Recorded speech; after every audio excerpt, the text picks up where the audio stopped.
Bismillahirrahmanirrahim. Assalamualaikum warahmatullahi wabarakatuh.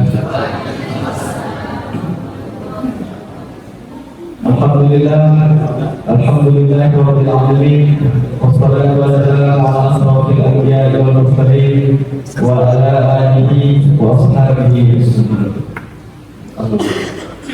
Segala puji dan syukur kepada Allah Subhanahu wa taala yang atas berkat nikmat dan rahmatnya kita semua dapat berkumpul di masjid yang sama-sama kita cintai. Tak lupa pula salawat berkaitan salam tak jenuh dan tak pernah bosannya kita sajikan kehadiran Nabi besar kita Muhammad sallallahu alaihi wasallam.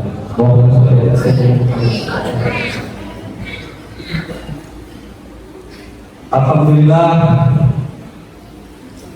kita semua bisa berkumpul di masjid ini untuk menjalankan pengajian perdana pekan kita di pesantren Tahfiz Al-Quran Ibnu Hasan, yang mana kita akan mengkaji umum dengan tema kajian fikih dan nanti akan disampaikan oleh Al-Ustaz Muntah kita.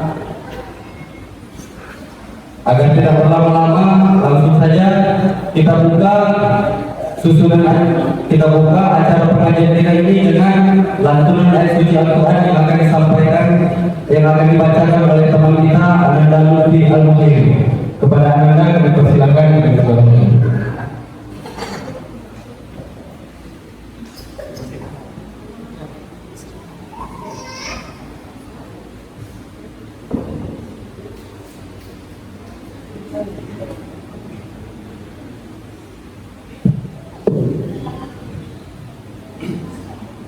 Assalamualaikum warahmatullahi wabarakatuh.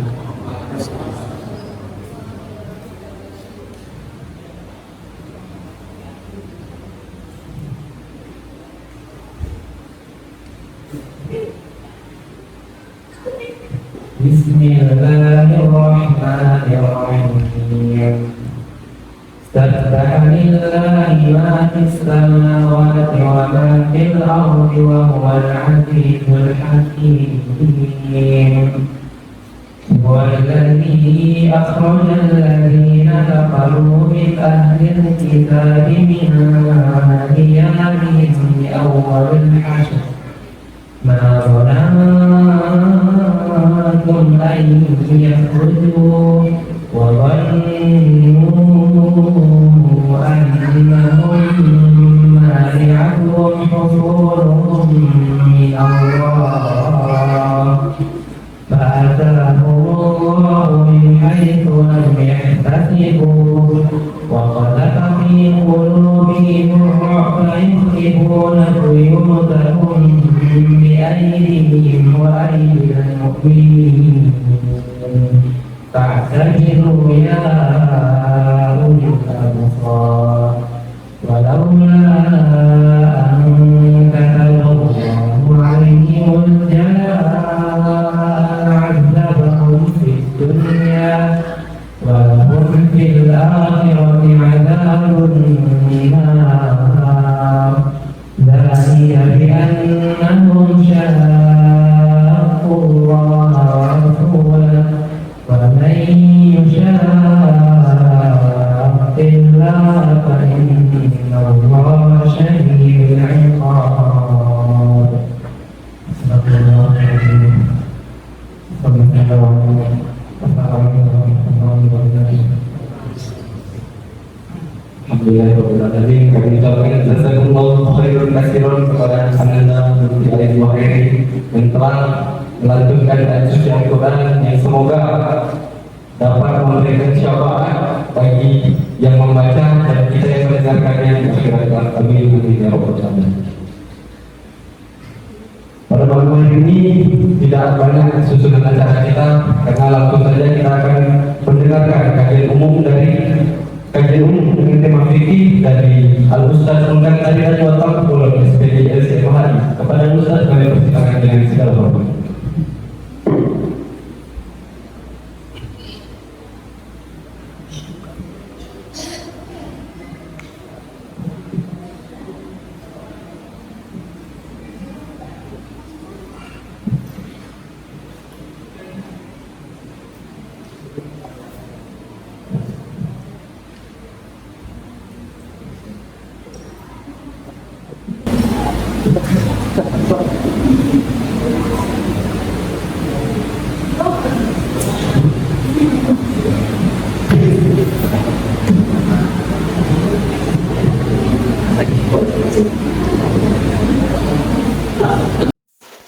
Bismillahirrahmanirrahim.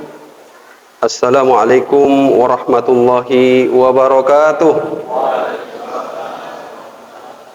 Alhamdulillahirabbil alamin wa bihi nasta'inu ala umuri dunya waddin. Wassalatu wassalamu ala asyrafil anbiya'i wal mursalin wa ala alihi wa sahbihi wa man tabi'ahum bi ihsanin ila yaumiddin. Amma ba'du, usi nafsi wa iyyakum bittaqwallah faqad fazal muttaqun. Faqala Allah Ta'ala musaddiqan bidzalika, a'udzu billahi minasyaitonir rajim. Ya ayyuhalladzina amanu ittaqullaha haqqa tuqatih wa la tamutunna illa wa antum muslimun.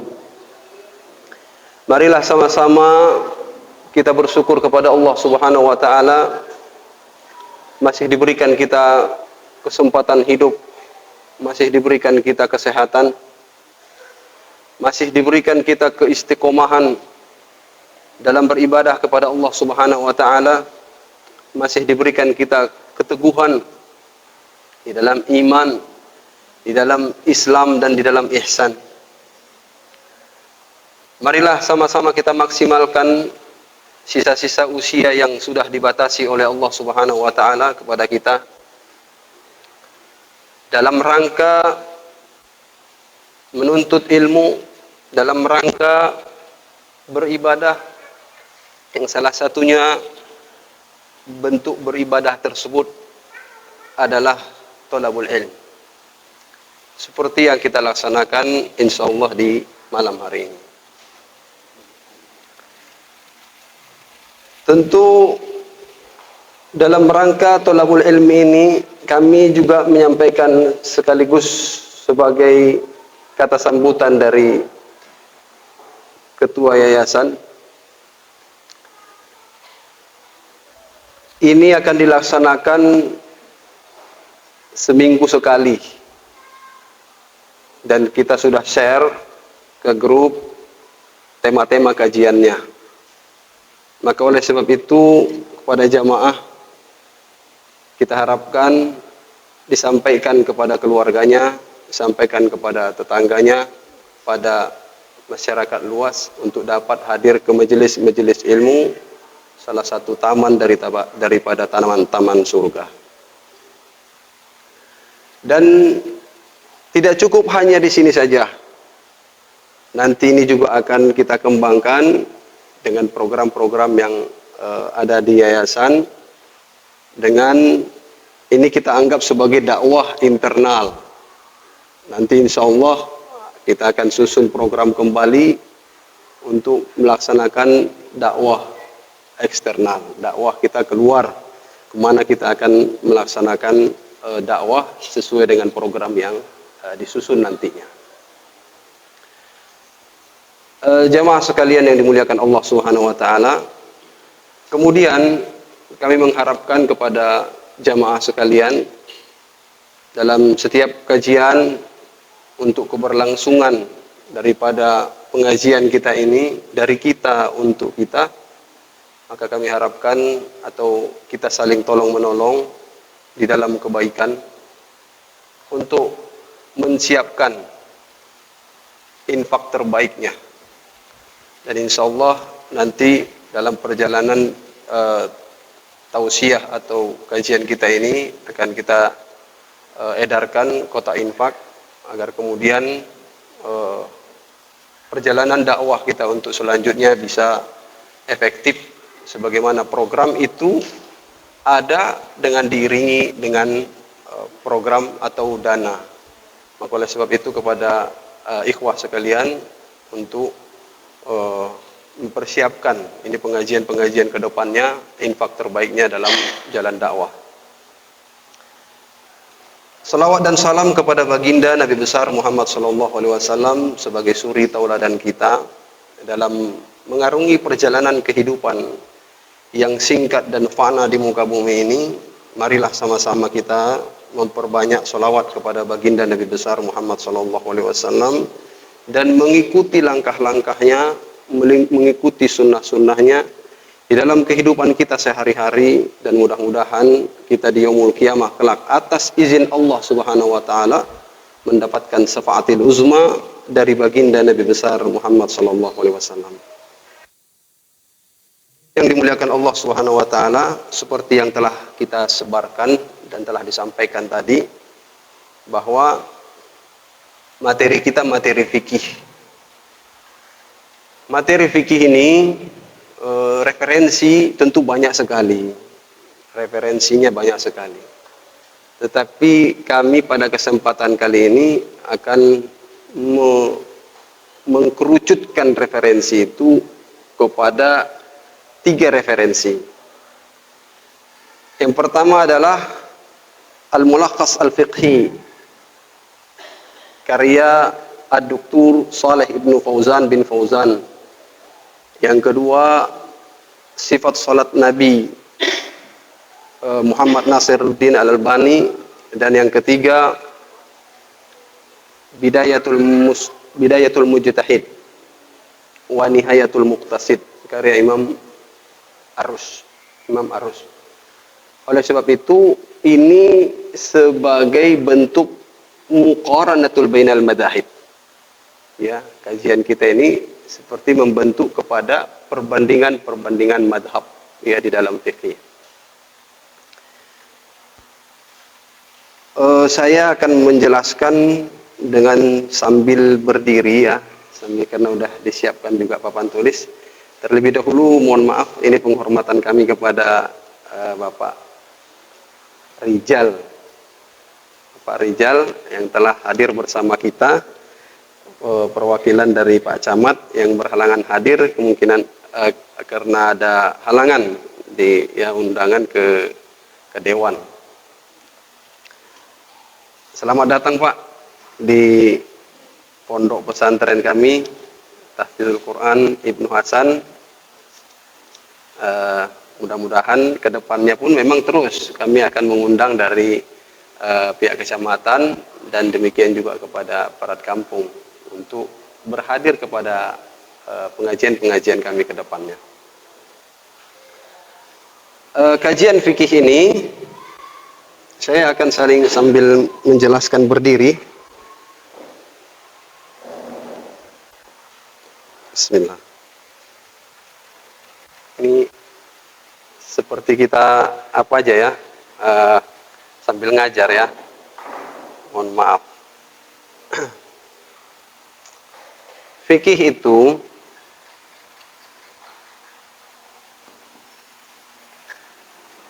artinya adalah al-fahmu.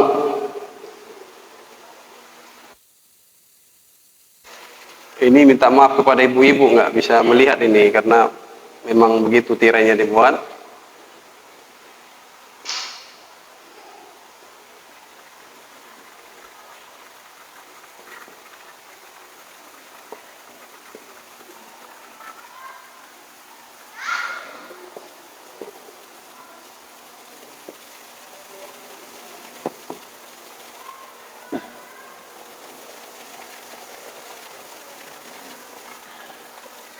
Tafsiliyah.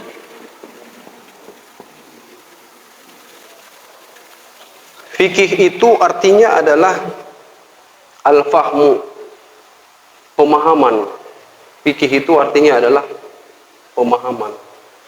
Oleh sebab itu Rasulullah SAW pernah mendoakan Ibnu Abbas, Allahumma faqihhu fid din. Ya Allah, pahamkanlah dia. Faqihhu fid din. Itu secara lugotannya, secara etimologinya, Allahumma faqihhu fid din. Ya Allah, faqihkan dia, pahamkan dia, Ibnu Abbas, di dalam agama. Maka oleh sebab itu Ibnu Abbas itu kemudian menjadi referensi tafsir. Ya, dibaca sejarahnya itu Ibnu Abbas kecil, sahabat kecil itu kemudian sudah menjadi rujukan oleh para sahabat atau kibarus sahabah. Padahal dia sigorus sahabah tuh. Ibnu Abbas itu sigorus sahabah. Tapi dalam hal seperti ini, para kibarus sahabah itu apabila ingin menanyakan tentang ayat tidak boleh melewati daripada Ibnu Abbas. Merujuk kepada Ibnu Abbas. Al-fahmu. Fikih itu al-fahmu. Kemudian secara syar'an atau secara terminologi ma'rifatul ahkam, ma'rifatul ahkam asy-syar'iyyah al-amaliyah min adillatiha at-tafsiliyah. Pengetahuan tentang hukum-hukum syariat al-amaliyah yang bersifat praktis. Dari mana diambil? Min adillatiha at-tafsiliyah, dari dalil-dalil yang terperinci. Ma'rifah itu artinya adalah pengetahuan, ilmu. Para ulama membagi dua ma'rifah ini menjadi al-yaqinu wal zon. Al-yaqinu wal zon. Maka oleh sebab itu fikih itu menjadi referensinya harus kepada sandaran kepada yakin dan kepada azan, bersifat dugaan, keyakinan, ilmu dan bersifat zon, dugaan. Apa contohnya? Contohnya ketika Allah Subhanahu wa taala memerintahkan kita untuk melaksanakan salat. Jelas, nampak langsung perintahnya, aqimu, suruh perintah terus untuk sholat tersebut. Maka disuruh bentuk pelaksanaan sholat itu jelas. Atau di dalam surat yang diperintahkan bahwa ya ayyuhallazina amanu idza qumtum ila sholati. Ainal hafiz? Ainal hafiz? Mana yang hafiz Quran? Wasil ayah. Idza kuntum ila sholati anta faghsilu wujuhakum wa aydiyakum. Perintah Allah Subhanahu wa taala, wahai orang-orang yang beriman, apabila kalian hendak melaksanakan salat, faghsilu, disuruh langsung bentuk perintah. Ya. Faghsilu itu bentuk ilmu. Bentuk ilmu. Itu jelas, ayatnya konkret, nampak. Tetapi pada bentuk zon yang tidak atau yang samar-samar. Ketika Allah Subhanahu wa taala melanjutkan ayat yang tadi, wamsahu biru'usikum. Ketika Allah Subhanahu wa taala memerintahkan wamsahu biru'usikum. Kalau perintah pertama tadi apa? Membasuh wajah, jelas. Tapi ketika masuk kepada pembasuh bagian kepala, adakah di sana kemudian penafsiran lain? Oh, cukup sebagian. Oh, ada segini, betul. Ya. Nah, seperti ini nanti akan berkembang di dalam fikih. Ya, kita akan temukan berbagai macam interpretasi atau penafsiran di dalam bentuk ayat yang bersifat zon atau hadis yang bersifat zon. Ya, ini yang perlu kita ketahui dari definisi fikih itu sendiri. Ya, dari definisi itu sendiri. Sebelum saya lanjut, fikih itu, saya lompat dulu sedikit. Ulama itu membagi, ada yang berbentuk ibadah, ada yang berbentuk muamalat. Ya. Ini sebagian pendapat para ulama mengatakan pembahasan fikih itu imma ibadah wa imma muamalat. Nanti kita lihat perbedaan ulama lagi. Pembahasan fikih itu 4, ada ibadah, ada muamalah, ada munakahat, ada jinayat.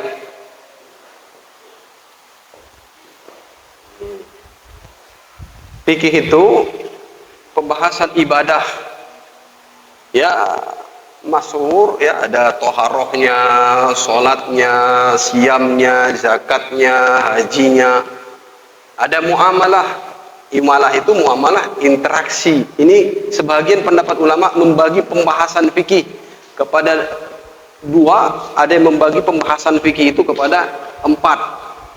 Ibadah, muamalat, munakahat. Munakahat itu ada pernikahannya di dalam, ada nanti rodoah, siapa pengasuhan anak, bab pengasuhan anak, ada perceraian di dalamnya, ada waris di dalamnya, munakahat. Ada juga jinayah. Jinayah itu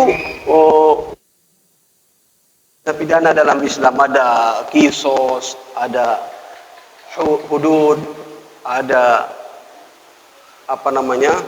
jild, cambuk, dan lain sebagainya. Kasus-kasus bentuk pidananya banyak. Ini pembagiannya. Kita ini pembahasan kita di sini saja nih. Ya, pembagian-pembagian ini nanti kita akan panjang.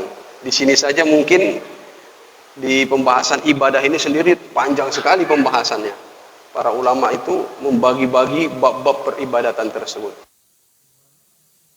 Melakukan muqaranah, ya, melakukan perbandingan-perbandingan dalam satu bab, satu tema tertentu. Ya, seperti Wahbah Az-Zuhaili itu membahas di dalam kitabnya Fiqhul Islam wa Adillatuh, sampai 11 jilid itu membahas tentang muqaranatul bainal madzahibil arba'ah, perbandingan-perbandingan di antara empat ulama madhab. Kita hanya membahas di permasalahan bab ibadah.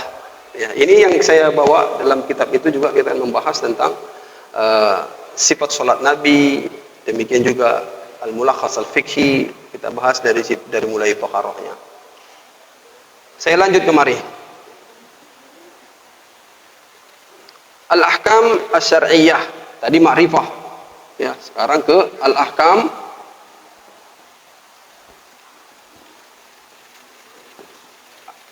asy-syar'iyyah. Al-ahkam asy-syar'iyyah, hukum-hukum syariat. Hukum-hukum syariat itu sudah juga kita ketahui tentang wajib, sunnah, apalagi mubah, makruh, haram, ya. Pembahasan seperti itu disebut dengan al-ahkam asy-syar'iyyah. Al-ahkam asy-syar'iyyah tidak membahas sesuatu yang bersifat logik. Tidak membahas sesuatu yang bersifat logik. Apa contohnya? Yang bersifat logik itu tidak dibahas di dalam fikih ini, ya. Yang contohnya kita bilang kalau 1 tambah 1 sama dengan 2, nggak dibahas di dalam fikih itu. Atau yang bersifat hukum alam tidak dibahas di dalam fikih, tidak masuk ke dalam ahkam syariah. Bersikap hukum alam itu, embun dingin turun di akhir malam, ditanya kepada bapak, apa hukum embun turun di sepertiga malam? Coba bapak ditanya, apa hukum embun turun di sepertiga malam? Kaitan apa? Kaitan hukum embun turun di sepertiga malam. Mentari terik panas sekali di musim panas, apa hukumnya? Yang nggak dibahas di sini, itu hukum alam namanya. Fikih nggak membahas itu, hukum syariat tidak membahas itu, tidak ada hukum di situ. Al-amaliyah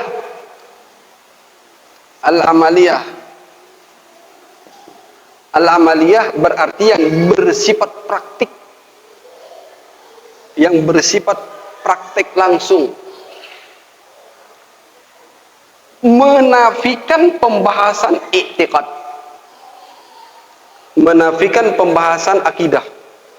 Artinya pembahasan fikih ini tidak dibahas masalah akidah, Ya, pembahasan fikih ini tidak membahas tentang masalah akidah. Ini bersifat amaliyah, yang bersifat praktek.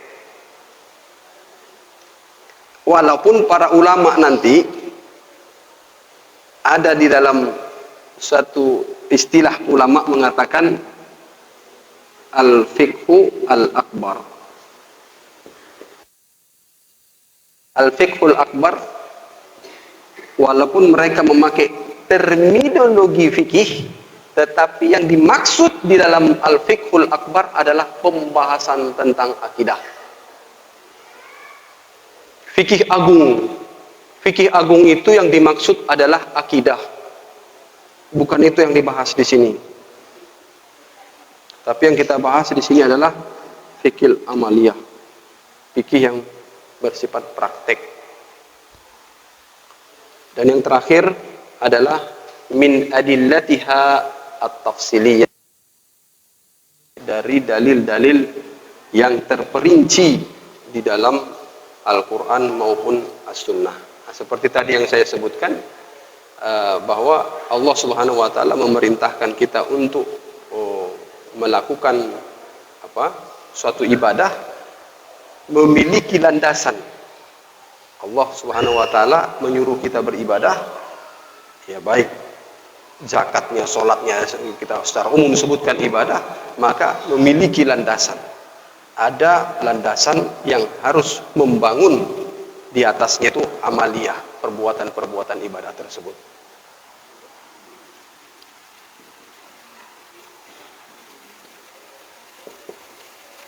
Ya, dari Al-Quran maupun As-Sunnah. Itu yang dimaksud dengan min adillatiha at-tafsiliyah, dari Al-Quran maupun As-Sunnah Nabi.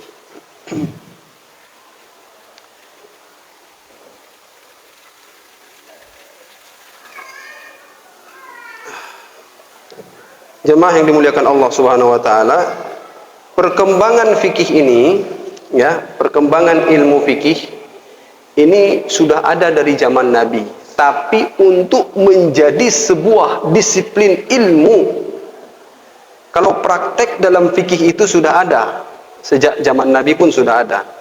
Itu dimulai dari di Mekah, ya.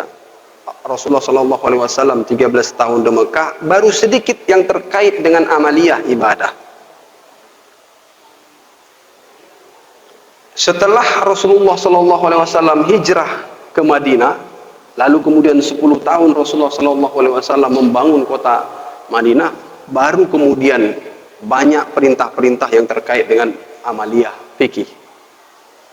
Kalau kita lihat dalam histori sejarah Nabi Muhammad SAW, maka yang di Mekah itu Rasulullah lebih cenderung melakukan pembangunan terhadap i'tikad, keyakinan, akidah, membereskan permasalahan-permasalahan akidah.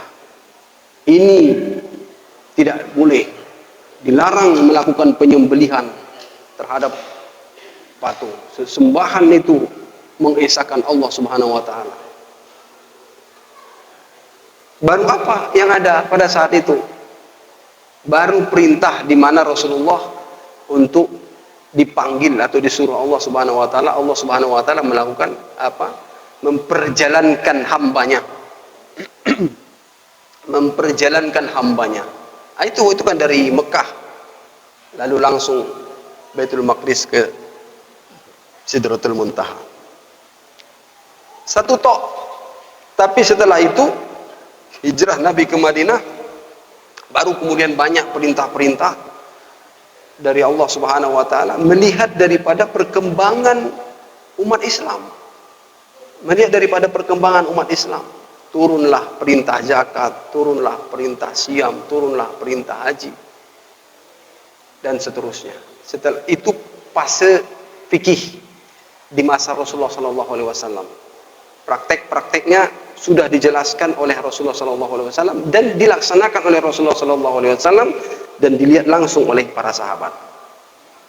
Ini bentuk fikih di zaman Nabi Muhammad Sallallahu Alaihi Wasallam. Setelah itu, fase selanjutnya adalah hidup, fase para sahabat, Ini fikih yang berkembang di masa sahabat.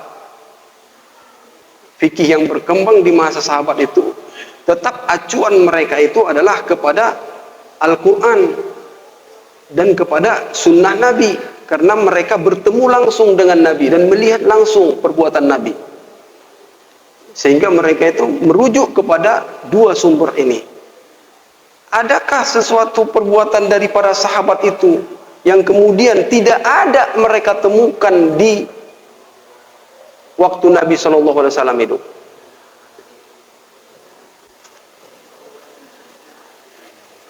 Ada tidak?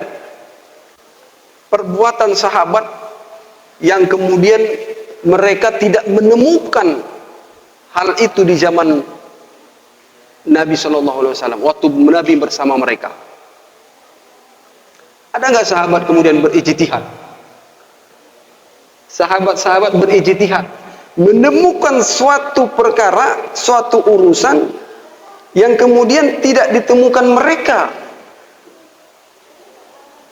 di zaman Nabi. Ada apa tidak? Ada. Apa gerangan? Apa gerangan ijtihad sahabat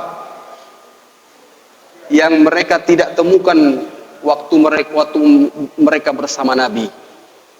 Tapi di zaman mereka ada tuh. Aduh, kayak mana hukumnya nih ya? Kami tak melihat dari Al-Quran, dari hadis, kami tak melihat Rasulullah SAW seperti ini. Tapi ini ada masalah, ada perkara seperti ini. Lalu para sahabat atau sahabat mengambil jalan ijtihad untuk memutuskan suatu perkara ini. Ada apa tidak? Ambil contoh, tentu banyak, kita tidak menutup kemungkinan itu.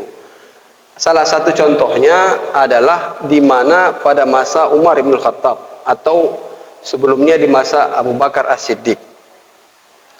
Itu perdebatan panjang dan bisa dirujuk nanti kepada referensi tentang perdebatan panjang antara Abu Bakar As-Siddiq pada saat itu sebagai khalifah dan Umar bin Khattab. Apa itu? Apa? Memerangi orang yang menolak zakat. Istimbat ijtihad daripada Abu Bakar As-Siddiq. Ya, memerangi. Ini nggak bisa. Saya mengambil hukum tentang kewajiban zakat. Orang yang menolak untuk membayar zakat akan diperangi. Abu Bakar As-Siddiq. Umar ibn Khattab. Pada saat itu orang-orang yang memiliki usaha ternak, ini dalam zakat juga, di mana orang-orang sekarang tidak lagi hanya memperniagakan onta, sapi, dan kambing, tetapi sudah sampai kepada kuda. Oh, kuda rupanya sudah menjadi salah satu sektor-sektor pendapatan. Ada uang di balik kuda itu. Maka kemudian kuda pun menjadi salah satu ijtihad daripada Umar untuk dikenakan zakat. Umar bin Abdul Aziz melihat perkembangan. Oh, rumah-rumah pun sudah disewakan. Dari rumah tersebut mendapatkan income, pendapatan. Itu pun menjadi sorotan. Ada di zaman Nabi demikian? Tidak ada. Tetapi ini sebuah permasalahan muncul di zaman mereka. Dan fikih harus menjawab. Fikih harus menjawab permasalahan yang ada di tengah masyarakat. Dan begitulah fikih itu berkembang seterusnya, karena dia tidak berhenti. Naik turun fikih itu ada dalam perjalanan sejarahnya. Ada masa-masa di di mana kaum muslimin itu taklid, menutup pintu ijtihad. Tidak ada ijtihad, taklid buta. Tapi kemudian datanglah ulama-ulama mujtahid, kemudian merubah pemahaman tersebut, menjawab tantangan-tantangan zaman Islam itu, sehingga berjalan dengan keadaan-keadaan, perubahan-perubahan zaman yang ada. Dan kenyataannya juga demikian, bahwa manusia itu dengan akalnya diberikan Allah Subhanahu wa taala kepadanya untuk mengembangkan perkembangan duniawi ini, tetapi juga perkembangan duniawi ini tidak ditutup dengan agama, alias agama menjawab perkembangan duniawi ini. Apa yang dikreasikan oleh otak manusia ini dalam hal pendapatannya, dalam ibadah, adakah yang dihadapi oleh manusia dalam hal ibadah? Bila seorang muslim, dan itu ada orang Malaysia muslim, dan muslim pertama yang menginjakkan kakinya di bulan, dia seorang astronot muslim, berangkat dia ke sana. Apakah seorang muslim yang menjadi astronot ketika dalam menjalankan tugasnya dimaafkan bagi dia sholat? Tidak ada sholat bagi seorang muslim yang sebagai astronot. Betul? Betul apa tidak?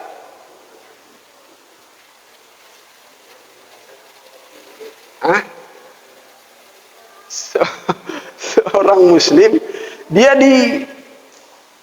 kan boleh dong orang muslim jadi astronot? Boleh tidak muslim? Boleh lah. Nah, sekarang dia ditugaskan berangkat ke sana.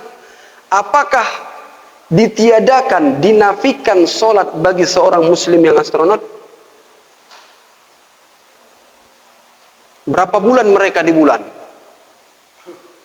Hah? Berapa bulan? Sampai 1 semester. 6 bulanan di situ. Ini dalam ibadah. Kita cerita di dalam sholat. Apabila seperti itu, dan kemungkinan besar pun bisa menjadi bertambah, bukan satu itu saja orang yang kita contohkan untuk berangkat ke sana.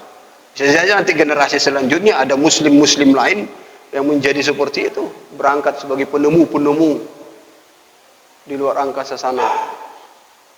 Tapi hukum fikih kan tidak bisa lepas. Bagaimana siamnya, bagaimana sholatnya nanti, hukum fikih tidak lepas dari praktek seorang muslim dalam amalan ibadahnya. Maka oleh sebab itu tadi kita kaitkan bahwa fikih itu tidak mati. Fikih itu tidak mati. Tetap ada ijtihad yang muncul sesuai sebagaimana kreasi otak manusia itu melakukan aktivitasnya. Apalagi kalau kita sampai cerita ke dalam muamalat. Banyak lagi nanti pembahasan ijtihad fikih, kajian-kajian para ulama. Nah, oleh sebab itu hadirin sekalian yang dimuliakan Allah Subhanahu wa taala, maka oleh sebab itu kita tidak para ulama-ulama kontemporer itu tidak jumud, tidak kembali kepada masa-masa jumud taklid. Tapi mereka atau para ulama-ulama kontemporer ini membuka pintu ijtihad tersebut untuk menjawab perkembangan zaman. Yang selanjutnya adalah tadi sudah saya sebutkan, fase fikih itu ada fase di zaman Nabi Muhammad SAW, ada fase di zaman para sahabat. Yang terakhir adalah fase di masa tabi'in, tabi'ut tabi'in, dan mujtahid, ya, para ulama-ulama mujtahid, ya para imam-imam itu, Imam Abu Hanifah, Imam Malik, Imam Syafi'i, dan Imam Ahmad ibnu Hanbal. Ya, pada masa-masa ini mereka melakukan ijtihad, merujuk kepada Al-Quran, merujuk kepada As-Sunnah, dan merujuk kepada qaul sahabah, perkataan-perkataan para sahabat, dan yang terakhir kepada pendapat mereka sendiri. Dan para imam ini semua mengatakan bahwa, para imam, ulama-ulama mazhab ini mengatakan bahwa apabila perkataanku, ucapannya, ijtihadnya menyelisihi terhadap sunnah, menyelisihi terhadap perkataan Allah dan Rasulnya, maka tinggalkanlah pendapatku. Ya, tinggalkanlah pendapatku, maka ambillah pendapat hadzal qabr, kata pendapatan dari Imam Syafi'i, ambillah pendapat dari penghuni kubur ini yang disyaratkan kepada Nabi Muhammad SAW. Inilah fase-fase perjalanan fikih, ya, dari Nabi Muhammad SAW, kemudian kepada sahabat, kemudian kepada tabi'in, tabi'ut tabi'in, dan sampai kepada ulama yang masyhur, ya, sampai kepada kita ini yang terkenal ada 4 mazhab tersebut. Walaupun nanti kalau kita merujuk kepada sejarah-sejarah mazhab-mazhab, ada mazhab-mazhab yang sudah punah, ya, mazhab yang sudah tidak diikuti lagi. Perselisihan-perselisihan di periode-periode munculnya mazhab ini cukup banyak yang mengikuti mazhab-mazhab, memunculkan mazhab-mazhab. Ya, tetapi yang masyhur, berkembang sampai sekarang ini tetap ada pengikutnya, adalah yang 4 mazhab ini.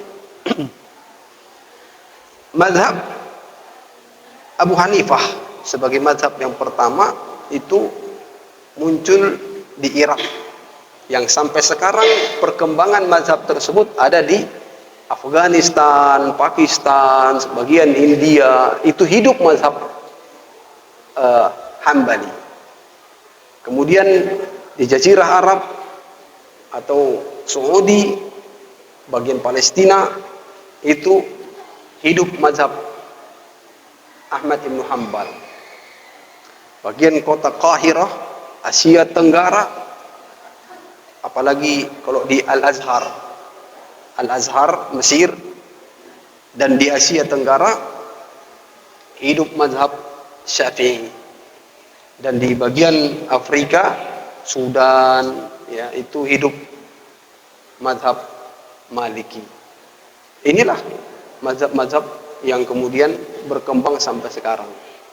Dan tentu di dalam mazhab-mazhab ini memiliki referensinya masing-masing, memiliki kitab-kitab induk masing-masing. Dari Malik ada Muwatta'nya, kemudian di dalam Syafi'i ada kitab Al-Umnya, ya, kemudian mazhab lain ada kitab-kitab induk masing-masing sebagai referensi. Inilah yang menjadi perkembangan fikih mazhab di kalangan Ahlus Sunnah wal Jamaah. Karena nanti ada lagi, ya, firqah lain, ya, firqah dhallah, yaitu Syiah, ya, yang menisbatkan dirinya ke Islam juga. Ya, mereka menisbatkan dirinya kepada Islam juga, tetapi secara i'tiqadi dan secara fikih yang seperti kita katakan tadi, di luar jalur-jalur itu semua. Ya, di luar jalur-jalur. Makanya tidak syak atau tidak ragu kita untuk mengatakan sebagai firqah dhallah, ya, firqah yang sesat dari perspektif Ahlus Sunnah wal Jamaah. Ya, dalam tadi yang saya sebutkan, perselisihan-perselisihan, munculnya mazhab-mazhab itu masih dalam skup atau bingkai Ahlus Sunnah wal Jamaah. Maka nanti kita melihat bagaimana praktek-praktek perbedaan-perbedaan di dalam kaifiat shalah, atau nanti kaifiat di dalam thaharah, berwudu, itu akan ada perbedaan-perbedaan di dalam mazhab. Maka oleh sebab itu, ikhwah sekalian yang dimuliakan Allah, dalam bingkai ini, ya, beda tadi bingkai yang saya sebutkan tadi, yang kalau udah firqah dhalah, udahlah, kita tidak cerita. Tapi dalam bingkai ini, yang tadi saya sebutkan itu masih dalam satu bingkai, ya, Ahlussunnah wal Jamaah di dalam praktek amaliyahnya. Perselisihan-perselisihan yang ada di dalam ulama-ulama tersebut. Tetapi nanti kita akan melihat dalam kerojihan, ya, mana yang paling rajih, mana yang paling kuat dari pendapat-pendapat para a'immah tersebut. Seperti yang kita sebutkan tadi, ya, para a'immah itu tetap mengatakan bahwa apabila ucapanku, pendapatku menyelisihi daripada Al-Quran dan As-Sunnah itu, maka tinggalkan. Maka itu yang untuk menafikan kita menisbatkan kepada satu mazhab tertentu. Tetapi mengambil qaul hadzal qabr, penghuni kuburan ini, yaitu Rasulullah SAW. Ini harus sama-sama kita pahami. Ya, ini harus sama-sama kita pahami. Hadirin sekalian yang dimuliakan Allah Subhanahu wa taala, ini saja kajian kita. Saya tidak membacakan lagi. Ini tentang fadlul fiqhi fid din, fadlut tafaqquh fid din. Ini tulisan atau muqaddimah daripada Syekh Fauzan dalam kitabnya Mulakhas Fiqh ini. Saya tidak akan baca lagi. Yang pada intinya, keutamaan untuk tafaqquh fid din, memahami atau mendalami pengetahuan terhadap urusan agama. Dalam kitab ini, muqaddimahnya Syekh Fauzan menyampaikan tentang keutamaan-keutamaan kita dalam duduk bermajelis ilmu, kajian-kajian kecil, kajian-kajian ringkas, kajian-kajian yang yang memberikan manfaat di dalam hal memperkuat peribadatan kita kepada Allah Subhanahu wa taala, itu memiliki fadilah yang besar. Maka tadi disampaikan bahwa keistiqomahan, keteguhan kita untuk duduk di salah satu taman-taman surga itu sangat penting. Agar kita kemudian, biarpun sedikit kajiannya, biarpun ringkas kajiannya, simpel-simpel saja, duduk di dalamnya pun sudah menjadi suatu bentuk ibadah dan untuk diistiqomahkan. Ini saja yang dapat kami sampaikan di malam hari ini sebagai muqaddimah. Ya, tentu pertemuan selanjutnya akan kita kaji lebih jauh. Pembahasan ini umur tak cukup. Umur tak cukup. Kalau tak duduk mau kapan? Mau kapan? Jalan terus. Kalau usia mana ada, tunggu dulu ya Allah, aku lagi apa ini ya Allah, nggak ada cerita. Maka ambil bagian, duduk. Kita kemudian untuk menyampaikan kebaikan-kebaikan, duduk mengkaji amaliyah-amaliyah yang sudah diketahui, kita kuatkan kembali. Oh iya, sehingga kita dalam hal seperti itu tahu bahwa ada memang yang memang pendapat seperti ini. Jadi kita tidak ada urusan langsung menjas, tidak ada langsung menghukumi. Nah, ini yang harus kita ketahui, ini yang juga harus kita pahamkan bersama. Ada termin tanya jawab? Kita buka termin tanya jawab. Baik. Kajian kita 45 menit atau 50 menit, 1 jam paling maksimal itu. Yang 45 menit juga sudah cukup. Saya pikir apabila ada sesi tanya jawab yang bisa saya jawab sekarang, atau bisa nanti di pending. Kami persilahkan kepada jamaah bila ada yang ingin bertanya.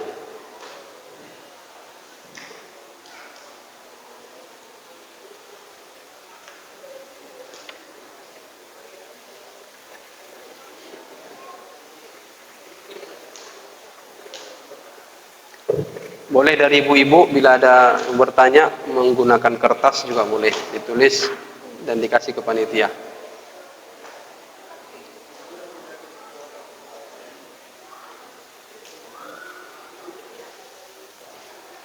Cukup ya?